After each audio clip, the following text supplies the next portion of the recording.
Could things have gone any worse? Could things have gone any fucking worse?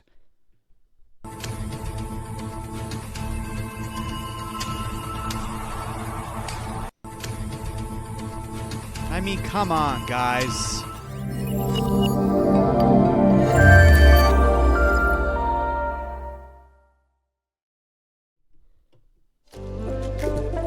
Well, we're back at it again. We're back at it again, people, for the 1957th time.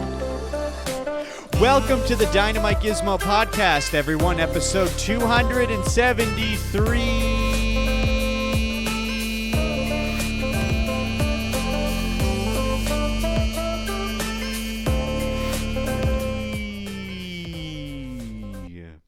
You know how we do it in the hood. I'm going to shut it off right there because we had one fuck of a fucking weekend, dude. One fuck of a fucked up weekend. I'm having a slurp of my water, my special juice.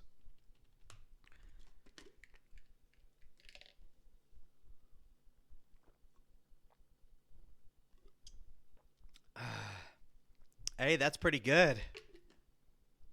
That's peaches and mango. That makes me feel better. After what we fucking saw on the weekend, dude!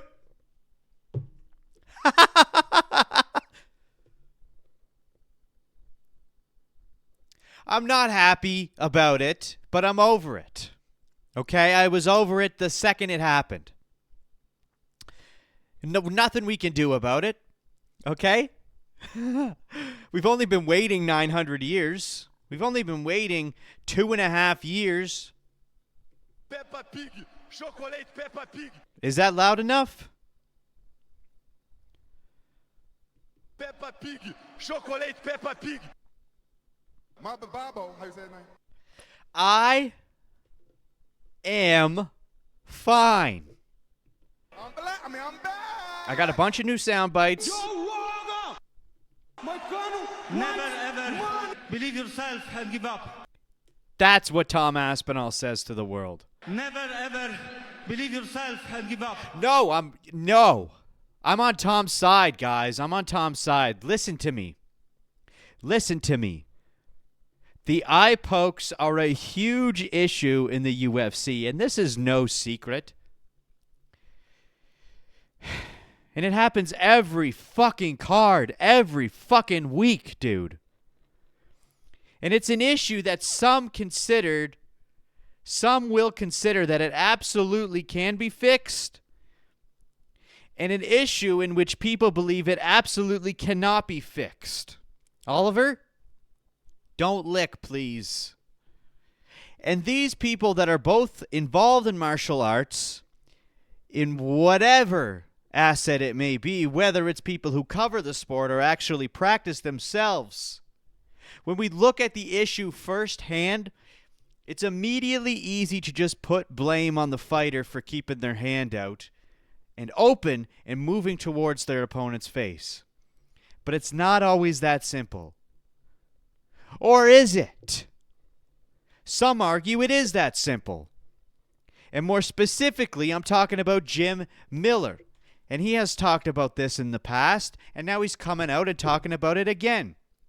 He is one of the many fighters who have been outspoken on this issue. Oliver! And is standing up for Tom. And those who continue to get eye poked. And what makes Jim Miller so significant is the fact that not only is he a UFC fighter, he has the record for the most fights in UFC history with 46, the most wins in UFC history with 27, and the most submission attempts in UFC history with 51, totaling approximately 7 hours, 29 minutes, and 28 seconds of fight time in just the UFC alone. And even with all that, he still has only ever had one minor incident where his fingers went into someone's eye. And it was when he fought Donald Cerrone back in 2014. And it wasn't even when he was on his feet striking. It was during a takedown attempt, and Miller accidentally poked him in the eye a little bit. Jim Miller claims that each and every fighter is perfectly capable of keeping their fingers curled when fighting. And the gloves, even the current ones, do not prevent nor keep your fingers extended. You have the capability to go like this, but people choose not to. They choose not to. I know I'm not a fighter. I know I don't have that experience. But when you listen to people like Jim Miller say, you are capable of curling your fingers. When you hear people like Michael Bisping say, it is absolutely possible to just curl your fingers and people choose not to, then I know that it's possible and people just aren't doing it.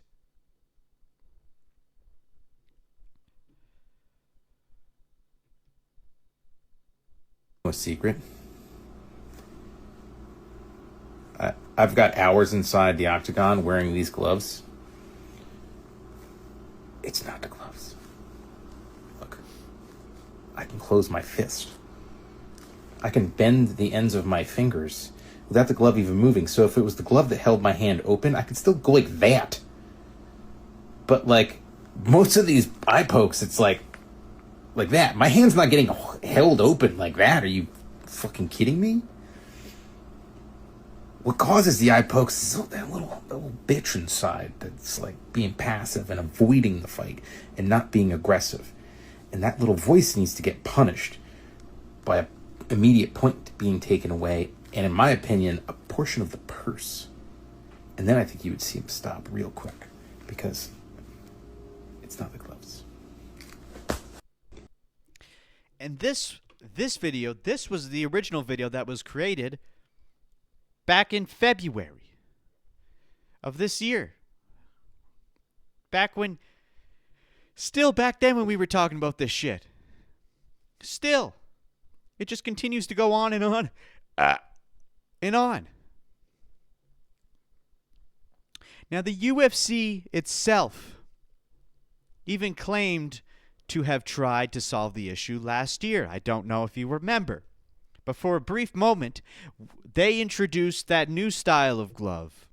A glove that was claimed to curl the fingers a little bit more in order to prevent eye pokes. That was the goal of the glove. But also not hinder the fighter too much in preventing them from not being able to open their hands. Do you remember these gloves? Of course you do. If you're an actual MMA fan, you do. But if you're a casual, you might not. They looked almost identical to the regular gloves, except for the fact that the championship gloves were gold and the contender series wore the blue ones. I don't need to show you. Actually, maybe I will. I'll show you the gold ones. Remember these? Huh? You remember those? I certainly do. Okay?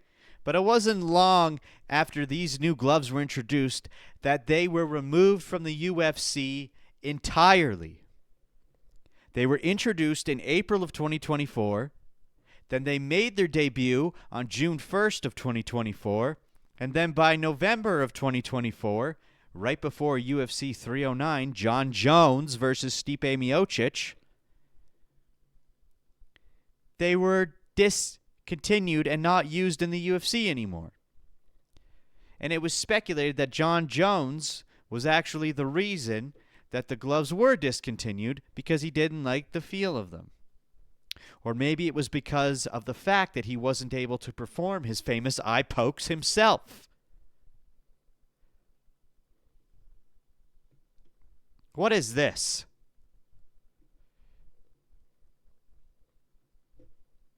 I got the wrong link. I did have a compilation, and it's gone. Let's see if I can find it here.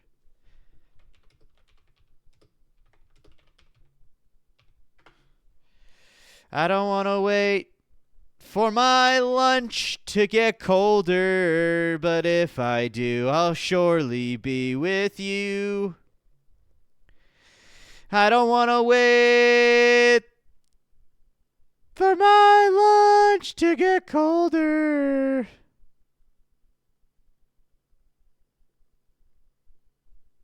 Let's see. There's a video clip, an old video clip of John Jones admitting to the fact that he does eye pokes and he loves it. He says, I'm a big fan of this shit. He's not hiding it. Okay? We all talk about eye pokes and everyone says, "Oh, they're all unintentional." They're not all unintentional. They're not all unintentional. Okay? And it's because we have clips of guys like Mr. John Jones here admitting that it's not unintentional.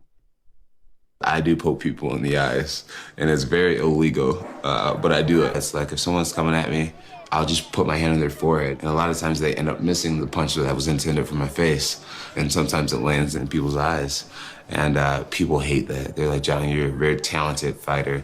You don't need to use an illegal tactic to be successful." I try to tell people it's not intentional, but now I'm kind of known for it, and it's working. I do poke people. That's a real great thing to not only admit, but be proud of, huh? Real fucking great, John Jones. But when it comes to those new gloves that were introduced last year, there was also speculation that the percentage of knockouts had dropped since those gloves were introduced. Okay?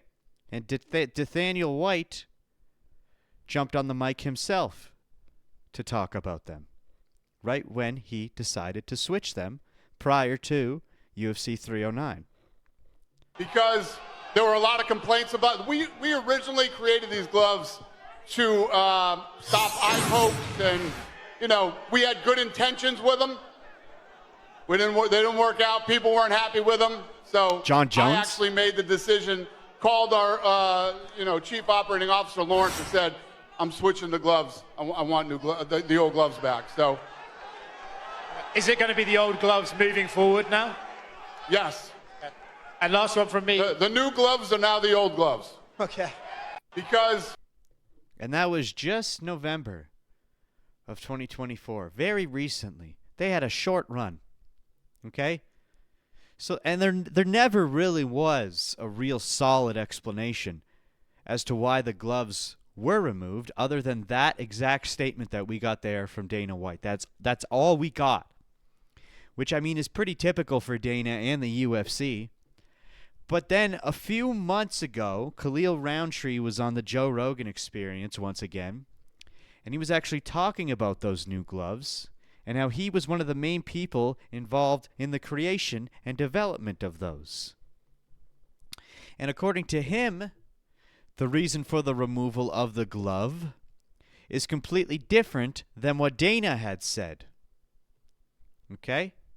Khalil, where's this at? I have a statement here. Aha. Look at all these ads. The main reason was that because of the leather, the logos weren't sticking, Roundtree said. So the logos were peeling off, peeling off, peeling off. I'm telling you, we tried hundreds of different ways to get the logo printed on the gloves so that they will not come off in the octagon. From testing it on the canvas, doing live situations, sparring, rubbing it on the cage, it just wouldn't stay on. So that's Khalil Rountree's reason as to why they got rid of the gloves. And as you can see, because I remember watching all this stuff live. I remember watching Islam Makhachev win against Dustin Poirier and seeing the logos come off. And I'm like, well, these look like cheap pieces of shit. And yeah, that is a reason why you would want to alter the gloves, but I don't think that's a good enough reason to completely eliminate them entirely. And it's like, if the logos weren't sticking on the new gloves, how the fuck are they sticking on the old gloves so well? So who knows, because it doesn't fucking matter, who knows why they were actually removed? But regardless, they were. And to be honest, even when they were in place, it didn't make a difference. There were still eye pokes. It didn't reduce them at all. Now, there are gloves out there that do, in fact, reduce eye pokes, or may even straight up prevent them entirely. Look at this image that I have of the Ryzen gloves compared to the UFC's gloves. Okay? Now, Ryzen is a Japanese MMA promotion. Okay? It's one of the best ones out there underneath UFC. And they've been around for a long time. Lots of great guys have come out of Ryzen, like Yuri Prochazka, okay, and Kai Asakura. He's not doing so well. But these are the gloves in Ryzen. You see these? Compared to the UFC's gloves. Look at that. Look at that, dude. How are you going to eye poke with those? Okay? Your hand is like this. You'd have to fully fucking bring your wrist back in order to eye poke. And I'm sure you can still extend your fingers out if you need to, but you really got to put pressure in to do that. Because it's going to sling them back down. These are... Look at that glove, dude. What's wrong with that? Why can't we have something like that? What's wrong with that? Is that not feasible? Is that not feasible? You're still going to be able to grapple. You're still going to be able to punch.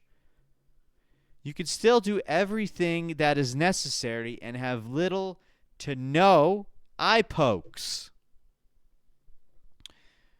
I imagine there is no guarantee that there will ever be a point where eye pokes are zero, but something can be done to minimize them greatly. Because at this point, it's becoming too fucking much. Every single fucking card, there's eye pokes. And absolutely nothing is being done about it. Now, earlier this week, Ariel Helwani spoke on this matter and has brought up some great points that I myself absolutely fucking agree with. Whenever a foul is committed, whether it's a groin shot, back of the head shot, fence grab, eye poke, a foul is committed, and a foul is a foul. No more of this unintentional, intentional bullshit. In any other sport, in the entire existence of the planet, are fouls deemed unintentional, and no repercussions occur. No other sport is it deemed that way. We've even heard John Jones himself earlier in this fucking episode claim that he knows eye pokes are illegal, but he chooses to do them anyway because he knows that nothing will happen to him. There needs to be accountability for the actions, especially when it happens over and over and over and over again. You commit a foul, point deducted. You commit it again, point deducted again. Doesn't matter how many times you do it, you're losing a point. Now, Ariel also made the argument that if a foul is committed to the point where a fighter can no longer continue to fight, the fight should be stopped, and the one committing the foul should be disqualified. The slight problem I see with this, and Rick, also on the Ariel Helwani show, brought this up as well, is the fact that this rule could be played out in undesirable ways. For example, let's say a fighter throws a proper leg kick, and it is meant to hit the inside leg directly where it's supposed to, or let's say the lower body right where it's supposed to, but the opponent moves last second and gets tagged in the nuts to the point where he can't fight anymore, like in the Mallet versus Holland fight, or any other example. Now the fighter gets a disqualification and it's all over. We could end up seeing too many instances of fights leading to DQs, which is not great either. But regardless, instead, let's just take points away for fouls. Literally every other sport on the planet has repercussions for fouls.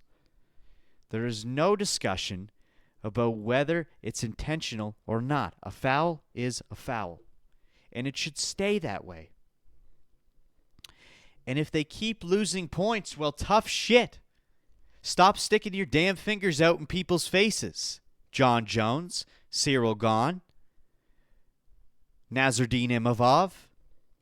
When looking back at the footage between Tom and Ciryl, he stuck his fingers in Tom's face, I believe it was over 10 times. Tom even shot for a takedown and had to back away because Ciryl Gane stuck his fingers right in his fucking eyes. That was before the main eye poke. And not only that, but every single one of Ciryl Gane's fights, every single one of them, he sticks fingers in his opponent's eyes. He's no different than John Jones. They play dirty. They do whatever they can to possibly get away with it in order to win. I shouldn't quite say that about Ciryl, but you know what? By the looks of things, it would seem that way. Cyryl's never actually admitted it, and I can't prove that he's doing it on purpose, and I don't want to say that he's doing it on purpose. But why the fuck does it happen every single time? It happens every one of his fights. Only the difference is this time it happened in a main event. A title fight. A title fight that we have been waiting for 15 months. A title fight that was going to push the division forward. A division that used to be on top, but has since been put on hold because of John Jones. Something the UFC, the fans, and anyone who follows the sport has been waiting for. And now we're back to square one because we got no result, nothing, zippity-doo-dah. A few moments of potential, excitement was happening, and now we're closer. We're no closer than we were 5 months ago, or 6 months ago, or 15 fucking months ago. And to put a cherry on top of the cake, Tom Aspinall's father put out another statement video yesterday, giving another update on the situation. Turns out that Tom still has zero vision in one eye and only 50% vision in the other eye. Huh? How great is that? We got an appointment yesterday morning with a friend of ours who is one of the doctors from the UFC, and he got us a private appointment at Ciryl Hospital to see an eye specialist yesterday. He kind of basically did the same as the guy that we saw over there, said it's bad, it's not good, but his eye is a little bit more closed than it was. His right eye still can't see anything. He said it's just grey. And they tested him on words and he just couldn't see anything. His left eye, 50%, he went down about 4 letters and then couldn't see the letters. So one's really, really blurry and one's still not working. Sometimes when your eyes here like that, it can become displaced and stay there. And they did a few tests on that and they said it doesn't seem like that. And his vision on the eye that's the best eye, his eye wasn't following properly, so the muscles weren't working strong enough to go this way. This one just wasn't working that good at all. So we've got to have additional tests further this week, and Moyes is sorting the tests out for us, and he's got to have a CT scan, see if the bone's all right, but they think the bone's all right. Right.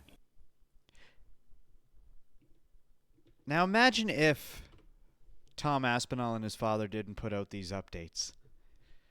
Okay, imagine the shit we'd still be hearing from all these people out there saying Tom quit and all this shit. Saying Tom this, Tom that. Alright, saying Tom is out there playing it up or lying to get out of the fight because Ciryl Gane was piecing him up. What advantage is that to Tom? It's none. And by the way, if you actually watch the footage over, it's not actually the one-sided fight that people were making it out to be. Yeah, Ciryl Gane got some hits in, but it was pretty evenly matched. And again, in that update video, Ante Aspinall explained the game plan, claiming that Tom is known for blitzing his opponents and knocking them out fast. So they specifically did not want him to do as such. They were aware of the fact that Ciryl would stick his hand out. And even leading up to the fight, the game plan was always take your time. Take your time, Tom. And that's exactly what Tom was doing. He was proceeding with caution, slowly picking away at Ciryl, up and down, making himself unpredictable. He wasn't going for the blitz. It was a smart move, and something for sure would have come of it if it had gone farther. But it didn't. And honestly, there's a chance we may never see this fight again, or any fight from Tom for that matter, because who knows if his vision is even coming back, or at least will be the same ever again. And yet nothing for Ciryl. No repercussions. It's not even that there's no repercussions. It's that the narrative is steered towards the fact that Tom is the bad guy here. People are shitting on Tom, saying he quit as a way to get out of Ciryl winning the fight. The guy fucking got face fucked in his eyeballs with Cyryl's fingers, goes blind after waiting patiently, calmly, and respectfully while his career was put on hold for 15 months. And yet, here he is, getting the shit end of the stick again. Like, it's just unbelievable, dude. How is everybody going to sit here and just treat Tom this way? He's done nothing wrong. Tom literally couldn't see. He had to stop, period.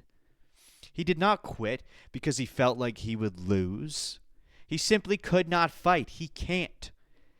And if you are the kind of person who does think that he should have continued to fight, you're stupid to do so. Just because Jiri and all these other fighters have this mentality to continue to fight at all costs, no matter what, under any circumstance, doesn't mean that Tom Aspinall should. That's not the kind of guy that he is. It's part of the rule set. You cannot eye poke. It is illegal. If you are eye poked and cannot see, you have every right to stop the fight. And also, just because you can't see the damage on the eyeball doesn't mean nothing happened. Everyone on the internet thinks they're doctors. You're not Tom. You don't know how bad it is. Only Tom knows how bad it is. Tom was doing exactly what they laid out. Okay? In terms of the game plan. He was doing exactly what was laid out.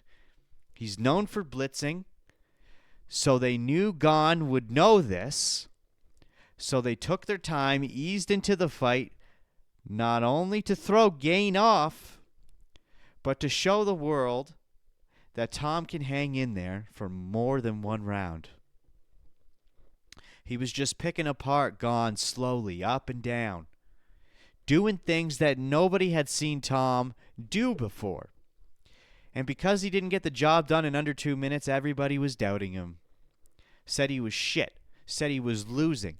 Said Ciryl Gane would have taken this fight if it had gone the distance. Go back and watch it. Go back and watch it. It was actually fairly even. And when you do go watch it, take a look at the amount of times that Ciryl Gane actually stuck his fingers in Tom's face. It was more than once, and it was most certainly more than twice. What also really irritated me was Dana White's response to all of this. The man really doesn't care about his fighters at all, unless they're doing anything other than making him shit tons of money and not getting hurt in fights. I've got a clip here, which you might have already seen. Under Magomedov. You spoke to... The attendance was 13,220 tonight. It was sold out in Quinlan. They all won $50,000. All right, Dana. Well, obviously, not a way we want to see a main event end, any fight end. Give us your reaction to the eye poke and how it went out. I mean, I feel the way everybody feels. Great showing, shitty ending, you know. I think that after the Jones fight, a lot of people. There we wrote go. Ciryl Bring Gane up John off. Jones. He looked damn good tonight. Yeah, and What Ciryl did you Gane. think about the fight on its way to the eye poke? What did you take from those 4 minutes? Good. Looked like we were in for a few rounds, and it was going to be a good fight. Uh-huh. It would seem obvious that a rematch is right on the cards. Would you like to just rebook these guys as soon as Tom is able to get back in there? Yeah. Total pain in the ass, but yes. Total pain in the ass, dude. Total pain. Have you got any medical update on Tom, or is it still too soon? He's on his way to the hospital. It's a bit of a weird question, right? It was ruled a no contest because of an unintentional eye poke. What does it take to make an eye poke intentional, and is there even a way you could ever prove that? Who the fuck knows? Who gives a shit? Who gives a shit, huh? Who gives a shit? Who gives a shit, dude? Fuck it. Who gives a shit? Huh? Doesn't fucking matter. Who gives a shit? All right, and actually, you know what? There's more. They talk about the gloves here, too. What are you going to do?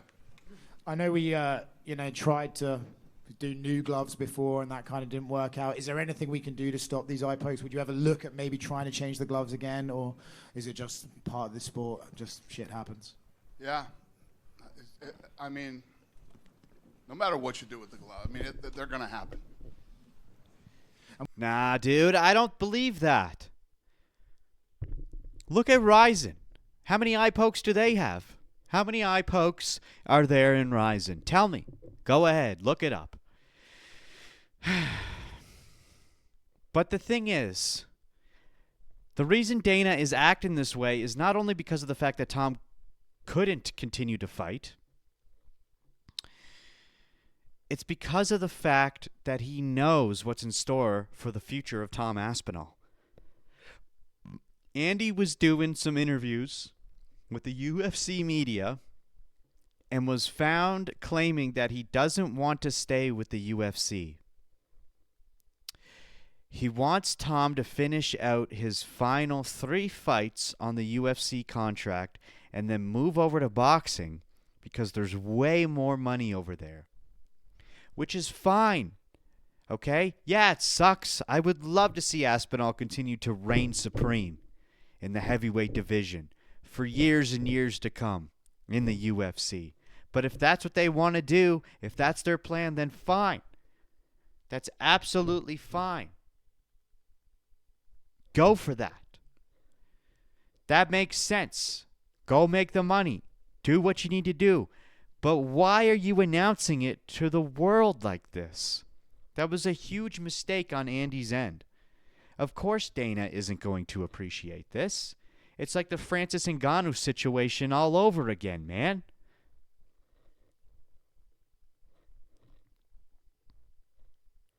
You said that you wanted a boxing champion. Yeah, for sure. You're okay with an MMA champion, but you wanted a boxing champion. Boxing for sure.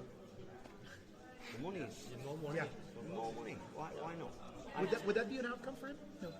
He's 3 more fights on the contract now. Okay. So and I don't want to sign a new contract. Okay. Personally. So 3 more fights on his contract and he doesn't want to sign another one. That's fine.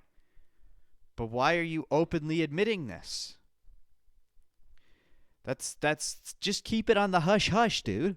Keep it on the down low until the contract's up, and then let that out. So it's a combination of what Andy said plus the eye poke, and then there's another thing on top of that.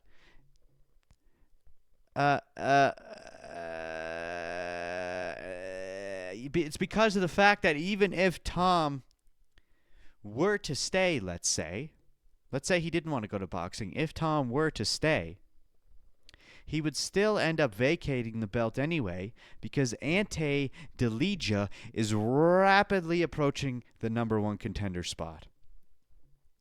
And Ante is Tom's friend and training partner.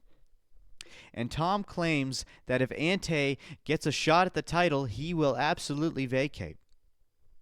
Now, Ante debuted in September into the UFC, and he beat Tybura, putting him immediately in the #9 position after knocking him out in the first round. All right? And here's the clip of Tom Aspinall here talking about it. Talking about how he would vacate if he needed to. Best friend for the title will vacate the belt and never get it back. So this is actually a bit of an on-trend topic. Okay. So my friend and training partner has just got to the UFC. He just got his first. Yeah, I saw.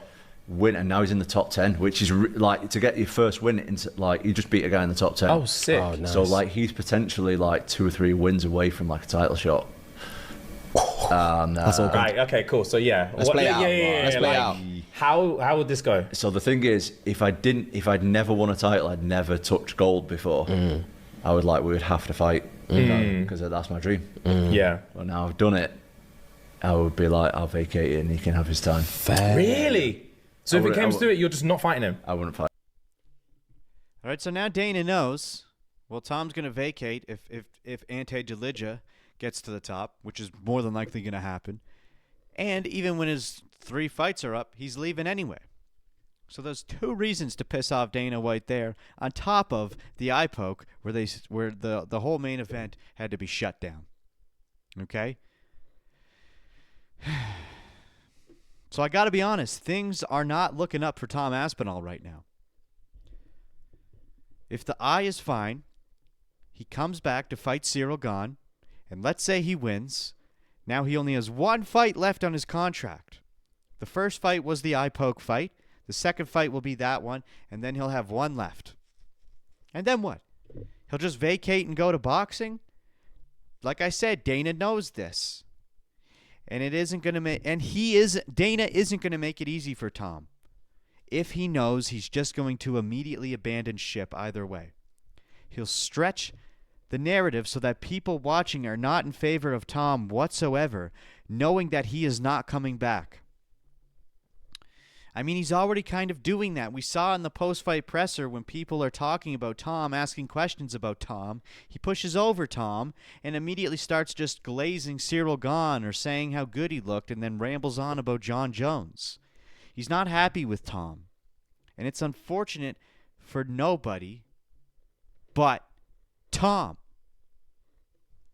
Not only because Dana wants nothing to do with him, not only because people are shitting on him and calling him a quitter, but because of the fact that he's actually always doing the right thing. And no matter what happens, he keeps coming up short. He may not be able to fight again, and as it sits right now, he cannot see. And nobody is really taking that into consideration. He can't fucking see out of 1 eye and 50% of the other. And if it gets to the point where Tom can no longer continue his career in fighting because of the fact that he can't see, maybe then people will actually take Tom seriously and give him the benefit of the doubt. But it would be an unfortunate turn of events if that is what it takes for people to stop calling him a quitter. But I guess it would seem in some cases that nice guys do finish last. And that's what we're witnessing here. Tom once again got the shit end of the stick. All right? And by the way, Ante Delija is actually fighting this weekend. He is the co-main event of UFC Fight Night Garcia versus Onama. It's not the greatest card in the world, but again, they can't all be bangers, and I will always stand by that. And to be honest, you don't know what's going to happen, so it is worth tuning in. So Ante is fighting Waldo Cortes-Acosta, who is ranked number 6. If Ante wins this fight, he is 1 more fight away from being in title contention. And that is more than likely going to happen. Who knows when or if Tom will be back, but even when he is, it'll be a short run. Ante is next in line. But if you're planning on watching the fights this weekend, my fight prediction sheet is available right now. Link is in the description or bio of wherever you're watching this. And if you're asking yourself, what is a fight prediction sheet? Well, my friend, let me show you. Alleluia. Kumbaya. This is a fight prediction sheet. It's got all the fights. Early prelims, main card. Okay?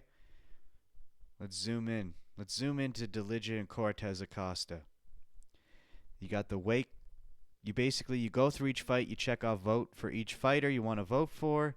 Okay, you use everything in the blocks to your advantage. It's got their fight records, their rank, their country flag, pictures of them, their nicknames, their betting odds, their names, the weight class, the order in which the fight happens. Check off every fighter you think is going to win. And then at the very end of each fight, you check off who actually won. If it was the fighter you picked, you check off the star. And then at the very end of the night, you can't see because I'm in the way. Still can't see because I'm in the way. God damn it! Oh my God, okay, hold on. There we go. And then at the very end of the night, you come down here and you write your total out of 13. Bada boom, bada bing. There you go. See how well you did. Oh, I just realized I got to change this. That's not right. That's not right. And I also got little facts about certain fighters in these little blocks on the side here. Anyway, this episode was Tom Aspinall heavy because we needed to talk about it. And I'm hoping, because even leading up to this fight, there's been all kinds of bullshit with referees and decisions and refs not fucking taking points from fighters. We might be seeing soon some changes in the commission's rule sets. And I hope to fuck we do. God, I hope to fuck we do. Anyway, that's it for this episode of the DynamiteGizmo shitcast. Podcast. We didn't have a single freeze frame today. I don't know what I did differently, but I did something.